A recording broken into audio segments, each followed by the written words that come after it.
मित्रांनो, तर पाठीमागच्या लेक्चरला आपण 12वीचा पहिला टॉपिक, नवीन सिलेबसमध्ये असलेला पहिला topic reproduction in lower and higher plants, तर यामधला आपण असेक्शुअल रिप्रोडक्शन हा पार्ट आपण बघितलेला आहे की ज्याच्यामध्ये fragmentation, budding, spore formation, binary fissions हे सगळे प्रकार आपण बघितलेले आहेत. तर त्याच्यानंतर आज आपण व्हेजिटेटिव्ह प्रोपोगेशन किंवा व्हेजिटेटिव्ह रिप्रोडक्शन हा पार्ट आपण बघणार आहोत. तर नेमकं व्हेजिटेटिव्ह रिप्रोडक्शन म्हणजे नेमकं काय? आता सुरुवातीला आपण लक्षात घेतलं पाहिजे की व्हेजिटेटिव्ह पार्ट्स म्हणजे नेमकं काय. तर वनस्पतीचं फूल सोडून बाकीच्या सगळ्या पार्टला आपण व्हेजिटेटिव्ह पार्ट म्हणू शकतो. म्हणजे त्या भागापासून, त्या पार्टपासून जर वनस्पतींची नवीन वाढ होत असेल, म्हणजे एका वनस्पतीपासून दुसरी वनस्पती जर तयार होत असेल, तर त्याला आपण व्हेजिटेटिव्ह मेथड ऑफ रिप्रोडक्शन म्हणू शकतो. म्हणजे जी रिप्रोडक्शनची अशी पद्धत आहे की त्या रिप्रोडक्शनच्या पद्धतीमध्ये व्हेजिटेटिव्ह पार्टपासून जर वनस्पतीचं नवीन वनस्पतीमध्ये रूपांतर होत असेल, तर त्याला आपण व्हेजिटेटिव्ह रिप्रोडक्शन आपण म्हणू शकतो. म्हणजेच it is the method of reproduction in which the new plants is developed or produced from any vegetative parts except flower. म्हणजे फूल सोडून कुठल्याही वनस्पतीच्या भागापासून, म्हणजेच मूळ असेल, खोड असेल किंवा पान असेल, या कुठल्याही भागापासून जर वनस्पतीची नवीन वनस्पतीमध्ये वाढ होत असेल किंवा पुनरुत्पादन होत असेल किंवा रिप्रोडक्शन होत असेल, तर त्याला आपण व्हेजिटेटिव्ह मेथड ऑफ रिप्रोडक्शन म्हणतो. आता का आपण फ्लावर का म्हणत नाही आपण, किंवा फूल सोडून का म्हणतो आपण? Because of flower is the part of the sexual reproduction. म्हणजे सेक्शुअल रिप्रोडक्शनची आपण डेफिनेशन वनस्पतीमध्ये काय म्हणतो आपण? That is androecium and gynoecium when reacted together or male and female gametes are reacted together, then the sexual reproduction is takes place. म्हणजेच या पान, खोड, मूळ याच्यामध्ये कुठल्या प्रकारचा फ्लावरचा भाग येत नाही, आणि फूल सोडून या कुठल्याही भागापासून जर वनस्पतीची वाढ होत असेल, तर त्याला आपण काय म्हणतो? Vegetative method of the reproduction. आता ही व्हेजिटेटिव्ह रिप्रोडक्शन दोन प्रकारे होते. आता एक म्हणजे नैसर्गिक, म्हणजेच natural method of vegetative reproduction. आता नॅचरल मेथड ऑफ व्हेजिटेटिव्ह रिप्रोडक्शनमध्ये काय? उदाहरणार्थ पर्णफुटी, त्याला आपण ब्रायोफिलम म्हणतो. आता या पर्णफुटीचं पानापासून नवीन वनस्पती तयार होते. तर हे पान जर जमिनीवर आपोआप पडलं तर नैसर्गिक त्या पानापासून नवीन वनस्पती तयार होते. उदाहरणार्थ एखाद्या जास्वंदीचा कटिंग पोर्शन असेल किंवा जास्वंदीची फांदी असेल, ती जमिनीमध्ये पडली तर त्याच्यापासून दुसरी वनस्पती तयार होते. किंवा एखाद्या वनस्पतीची वाढ मुळापासून होत असेल आणि ते मुळाचा भाग जर जमिनीवरती पडला तर त्याच्यापासून नवीन वनस्पती तयार होते. याचा अर्थ नैसर्गिक पद्धतीने सुद्धा vegetative method of the reproduction होत आहे, किंवा नैसर्गिक रिप्रोडक्शनमध्ये आपल्याला नॅचरली ते होत आहे असं आपल्याला दिसते. आता हेच जर आपण आर्टिफिशियली बघितलं किंवा कृत्रिम artificial method of the vegetative reproduction. आता याच्यामध्ये वेगळ्या आर्टिफिशियल म्हणजेच आपण मॅनमेड मेथड्स, माणसाने केलेल्या मेथड्स आहेत. आता त्याच्यामध्ये पहिला जर आपण टाईप बघितला आपण तर कटिंग. नेमकं कटिंग काय? की वनस्पतीचं पान, खोड, मूळ यांचा भागापासून किंवा यांच्या काही भागापासून नवीन वनस्पतीची करण्यात आलेली वाढ किंवा रिप्रोडक्शन म्हणजे आपण त्याला कटिंग म्हणतो. आता उदाहरणार्थ एखाद्या झाडाच्या फांदीचा कटिंग पार्ट आपण घेऊन तो जर आपण जमिनीमध्ये लावला तर किंवा त्याला आपण काय म्हणतो? It is called as a cutting. आता याला नेमकं काय? की ज्याच्यामध्ये आपल्याला अनेक बड्स त्या फांदीवरती किंवा त्या पार्टवरती असणं गरजेचं आहे. म्हणजे त्याच्यामध्ये लवकर मुळं फुटावीत त्याला आणि लवकर त्याच्यापासून वनस्पती तयार होईल. मग त्यासाठी आपल्याला वेगवेगळ्या प्रकारची प्लांट हार्मोन्स आहेत, वनस्पतीमध्ये असलेले हार्मोन्स आहेत. तर त्या हार्मोन्समध्ये वनस्पतीच्या फांद्या, ती फांदी जी लावायची ती जर आपण बुडवून लावली तर त्याच्यापासून आपल्याला लवकर मुळं फुटलेली आपल्याला दिसतात. आता उदाहरणार्थ IAA, इंडॉल ॲस्टिक ॲसिड. आता हे ऑक्झिन्स हे थोडक्यात प्लांट हार्मोन नॅचरली वनस्पतीमध्ये आहे, पण तेच आपल्याला कृत्रिम पण मिळते. त्याच्यामध्ये बुडवून जर आपण लावले तर लवकर मुळं फुटण्यासाठी आपल्याला मदत होते. मग आता याच्यासाठी आपण IA असेल किंवा वेगवेगळ्या प्रकारचे IB असेल किंवा NA असेल, नॅफ्थॅलिन ॲस्टिक ॲसिड असेल, इंडॉल ब्युट्रिक ॲसिड असेल, हे वेगवेगळ्या प्रकारचे आपण जर बुडवून लावले तर तिथं ते आपल्याला लवकर मुळ्या फुटतात आणि आपल्याला या कटिंग मार्फत आपल्याला आर्टिफिशियल मेथडनं आपल्याला नवीन वनस्पती तयार होते. त्याच्यामध्ये जास्वंदीची फांदी असेल, गुलाबाची फांदी असेल किंवा कुठले असेल, आपण ज्याच्यापासून खोडापासून फांदीपासून नवीन वनस्पती तयार होत असेल तर त्याला आपण कटिंग म्हणतो. तर त्याच्यानंतर दुसरा जो पार्ट आहे, दुसरा जो टाईप आहे आर्टिफिशियल मेथडचा, तो म्हणजे ग्राफ्टिंग. आता नेमकं ग्राफ्टिंग म्हणजे नेमकं काय? तर ग्राफ्टिंग ही एक अशी पद्धत आहे की ज्याच्यामध्ये दोन वनस्पतींच्या भागांपासून एकच वनस्पती वाढवली जाते किंवा एकाच वनस्पतीची वाढ होते किंवा एका वनस्पतीवरची दुसऱ्या वनस्पतीची फांदी त्याच्यावरती लावून त्याच्यापासून नवीन वनस्पती वाढवली जाते. त्याला मराठीत आपण कलम म्हणतो, त्याला आपण ग्राफ्टिंग म्हणतो. आता ग्राफ्टिंग याच्यामध्ये महत्त्वाचं काय की जो भाग आपण ग्राफ्टिंगसाठी घेणार आहे किंवा आपल्याला दोन प्रकारचे ग्राफ्ट म्हणजे ज्याच्यामध्ये आपल्याला ग्राफ्टिंगसाठी आपण भाग घेणार आहे तर ते एकाच स्पेसिस असले पाहिजे, त्यांचं स्पेसिस ही एकच असली पाहिजे, बरोबर. म्हणजे उदाहरणार्थ आंब्याच्या झाडावर आहे, आंब्याचं शक्यतो ग्राफ्टिंग आपल्याला यशस्वी होतं किंवा त्या वनस्पतीच्या जातीवरती त्याच्याच वनस्पतीचं सक्सेस होतं. आता सगळ्यात महत्त्वाचं काय, कॅम्बियम सेल्स. आता ह्या ग्राफ्टिंग करताना जो आपण भाग म्हणजे उदाहरणार्थ ज्या झाडावरती ग्राफ्टिंग करायचं आहे तर तोच भाग जमिनीमध्ये असलेला त्याला आपण काय म्हणतो, स्टॉक म्हणतो आपण, STOCK, त्याला आपण काय म्हणतो, स्टॉक. आणि हा स्टॉक डिसीज रेजिस्टंट किंवा डिसीज फ्री असला पाहिजे किंवा तो डिसीज टॉलरन्स असला पाहिजे, म्हणजे कुठल्याही रोगाला बळी पडलेला असता कामा नये. तर अशा प्रकारची फांदी आपण ती व स्टॉक निवडलं पाहिजे. म्हणजे stock is the part which is used for the grafting which is rooted in the soil. म्हणजे तो जमिनीमध्ये असला पाहिजे आणि तो डिसीज फ्री असला पाहिजे, कुठल्याही त्याला रोगाची त्याला लागण नको आहे, तर त्याला आपण काय म्हणतो, स्टॉक म्हणतो. आता ज्या स्टॉकवरती आपण दुसऱ्या फांदीचं आपण रोपण करणार आहे तर त्याला आपण सायन म्हणतो, SCION, सायन. आणि scion is the part of the plant which is grafted on rooted part, that is which is grafted on the stock. मग तो वेगवेगळ्या जातीचा असेल किंवा which is a desired characters or desired quality characters plant, म्हणजे आपल्याला अपेक्षित गुणधर्म असलेले झाडाची फांदी किंवा झाडाचं कटिंग पार्ट आहे की ज्याच्यामध्ये अनेक बर्ड्स आहेत, तो आपण तिथं वापरला पाहिजे.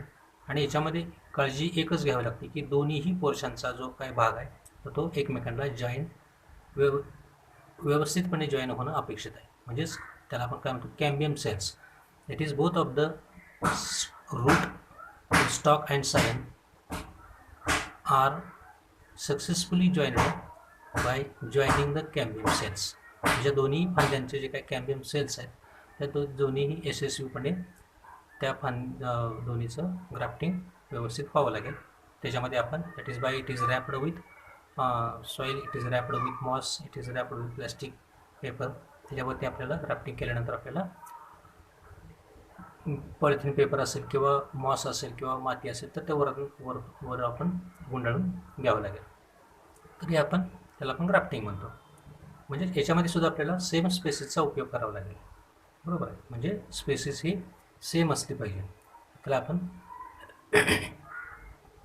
ग्राफ्टिंग म्हणतो. बरोबर. आता या ग्राफ्टिंगमध्ये दोन डेफिनेशन्स आहेत, म्हणजे कुठल्या, स्टॉक आणि साईन. स्टॉक म्हणजे जो जमिनीत असतो तो भाग, आणि साईन म्हणजे जो त्याच्यावरती आपण लावतो तो भाग. म्हणजे stock is the part of the plant material which is rooted in the soil, and scion is the part which is planted or grafted on the stock. बरोबर आहे. आता त्याच्यानंतर लेअरिंग. आता लेअरिंग ही एक प्रकारची आणखी एक पद्धत आहे की ज्याच्यामध्ये काय, की जमिनीलगत असलेल्या वनस्पतीची फांदी ही तशीच परत मातीमध्ये पुरली जाते. काही पोर्शन त्याचा मातीमध्ये लावला जातो, आणि ज्या वेळेला मातीमध्ये त्या भागामध्ये रूट स्प्राउटिंग होतील किंवा मुळ्या तयार होतील त्यावेळेला तो भाग त्यातून कट केला जातो. त्याला आपण काय म्हणतो, लेअरिंग म्हणतो. म्हणजे लेअरिंग या पद्धतीमध्ये सुद्धा वेगवेगळ्या वनस्पतींची वाढ आपल्याला करता येऊ शकते. बरोबर. म्हणजे आर्टिफिशियल मेथड ऑफ रिप्रोडक्शनमध्ये आपल्याला कटिंग म्हणजे थोडक्यात फांद्या पान घेऊन आपल्याला करता येते. त्याच्यामध्ये आपण दुसरी जी पद्धत आपण बघितली ग्राफ्टिंग. ग्राफ्टिंगमध्ये आपल्याला दोन वेगवेगळ्या प्रकारच्या फांद्या लागतील, स्टॉक आणि साईन. तिसरं आपण बघितलं लेअरिंग. म्हणजे आपल्याला जमिनीलगत जी असलेली जी काही झाडाची फांदी आहे तर ते आपण मातीमध्ये पुरून ते आपल्याला ते परत वाढावे लागेल. आता याच्यामध्ये वेगवेगळ्या प्रकारचे उदाहरण आहेत. आता उदाहरणार्थ ब्रायोफिलम. आता हे ब्रायोफिलम जर आपण बघितलं तर त्याच्यापासून आपल्याला पर्णफुटी आपण मराठीत म्हणतो की त्याच्यापासून आपल्याला नवीन वनस्पती तयार होते. किंवा स्नेक प्लांट किंवा स्नेक टंग प्लांट अशा प्रकारचं एक प्लांट आहे की ते सुद्धा त्याच्यापासून आपल्याला वनस्पतीची नवीन वाढ होऊ शकते. म्हणजे या सगळ्या आपण natural method of vegetative reproduction आणि आर्टिफिशियल मेथड ऑफ व्हेजिटेटिव्ह रिप्रोडक्शनच्या टेक्निकमध्ये आपल्याला वाढवता येते. आता या सगळ्या पद्धतीमध्ये आपल्याला एकच काळजी घ्यावी लागते की जे आपण कृत्रिम पद्धत वापरणार आहोत तर त्याच्यामध्ये आपल्याला स्पेसिस ही एकच असली पाहिजे किंवा तरच ते आपल्याला यशस्वी होते असं आपल्याला दिसतंय. म्हणजे आपल्याला त्यांची वाढ ही यशस्वी होते आणि त्यासाठी आपल्याला कॅम्बियम सेल्स हे जुळणं आवश्यक आहे. बरोबर आहे. तर हे आपण सगळं मराठीत बघितलेलं आहे, किंवा हा पार्ट पहिल्यांदा आपल्याला मराठीत जर समजला तर आपल्याला इंग्लिशमध्ये समजेल. आता याच्यावरती विचारलेले जे काही प्रश्न आहेत, MCQs आहेत, याच्यावरती विचारलेले ते आपण बघूयात. बरोबर. किंवा त्याच्या आधी आपण थोडंसं इंग्लिशमध्ये जर बघितलं तर तुम्हाला ते लक्षात येईल. आता पहिलं आपण काय बघितलं, आपण vegetative reproduction. What is vegetative reproduction? It is the type of the reproduction in which the new plant is produced by using the vegetative parts of the plant material, maybe stem, leaf, root, etc. other than flower. There are two methods of the vegetative reproduction. First is the natural method of the vegetative reproduction and second is artificial method. In first natural method of the reproduction, vegetative reproduction, that is the plant materials are naturally reproduced, no artificially. And second, in artificial method, there are different types. First is the cutting, second is the grafting, third is the layering, again budding. That is first cutting. Cutting is nothing but the portion of the leaf, stem, root is used to propagate the new plant. That is propagule is nothing but the part which is used for the production of new plant. Example may be rose, hibiscus, etc. In grafting is done by using two plant materials. That is the rooted part is called as the stalk and the grafting part is called as the sign. That is cambium cells are matched during grafting period, and after successful joining this grows into a new plant. That is species must be similar or similar species are used. Again layering is nothing but the type of the reproduction, artificial reproduction, in which the branch near the soil of the plant is rooted inside the soil without cutting or without detached from the mother plant is used, and after sprouting the roots it is detached or cut from the mother plant and then it is used as a new plant. Again budding. Bud is nothing but the part of the plant material which will be removed along with bark, along with bud, and is rooted and wrapped on another plant material to produce new plant is called as a budding. Example rose, म्हणजेच गुलाबामध्ये आपल्याला माहिती आहे की budding करतो आपण, किंवा त्याला आपण मराठीत डोळा म्हणतो, डोळा भरणे.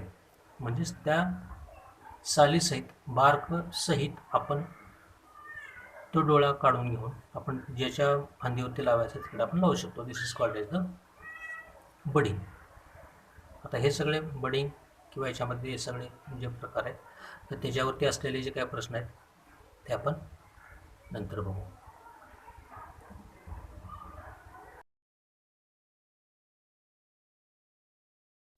Question number 1. Which of the following statement is true regarding vegetative propagation? म्हणजे खालीलपैकी कोणतं वाक्य स्टेटमेंट बरोबर आहे व्हेजिटेटिव्ह रिप्रोडक्शनच्या बाबतीत? पहिला पर्याय आहे vegetative propagation occurs naturally and artificially producing genetically identical plants. दूसरा पर्याय vegetative propagation occurs naturally and artificially producing genetically different plants. तीसरा पर्याय vegetative propagation occurs artificially producing genetically similar plants. आणि चौथा पर्याय vegetative propagation occurs naturally producing genetically similar plants. जर आपण पहिला पर्याय बघितला, vegetative propagation occurs naturally and artificially producing genetically identical plants, म्हणजे आपल्याला पहिल्याच पर्यायाला आपल्याला दिसतं आहे की व्हेजिटेटिव्ह प्रोपगेशन आपण पहिल्यांदा सांगितलं की नॅचरली पण होतं आहे आणि आर्टिफिशियली पण होतं आहे. आणि व्हेजिटेटिव्ह प्रोपगेशनमध्ये आयडेंटिकल प्लांट्स म्हणजेच क्लोन्स किंवा genetically 100% similar to their parent plants तयार होतात. म्हणजेच इथं आपल्याला पहिला पर्याय बरोबर आहे. पर्याय जर दुसरा आपण बघितला तर vegetative propagation occurs naturally and artificially producing genetically different plants, तर याच्यामध्ये डिफरंट प्लांट्स तयार होत नाहीत.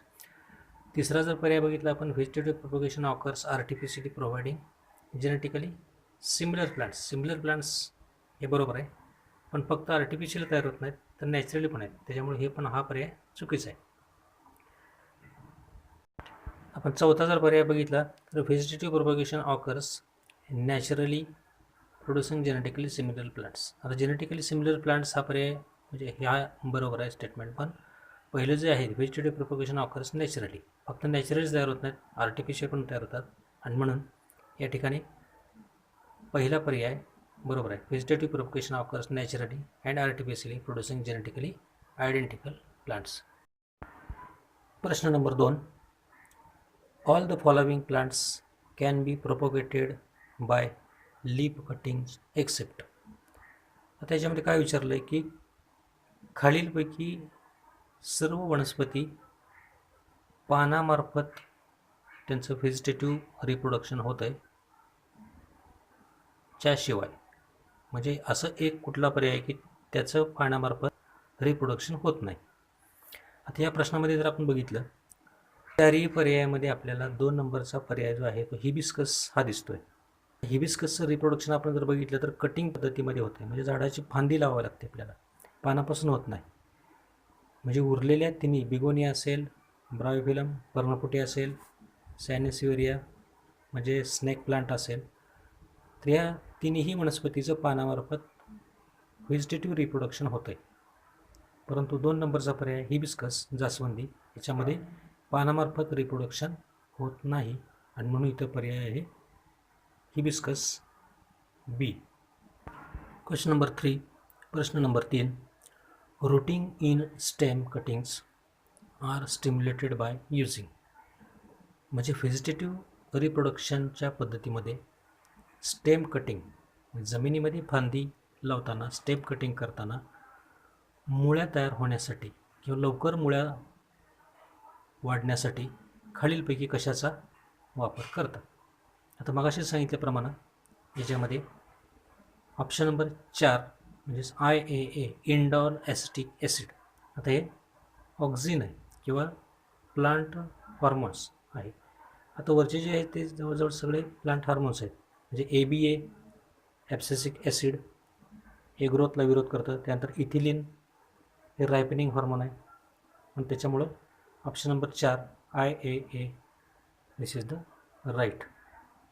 Question number 4. प्रश्न नंबर 4.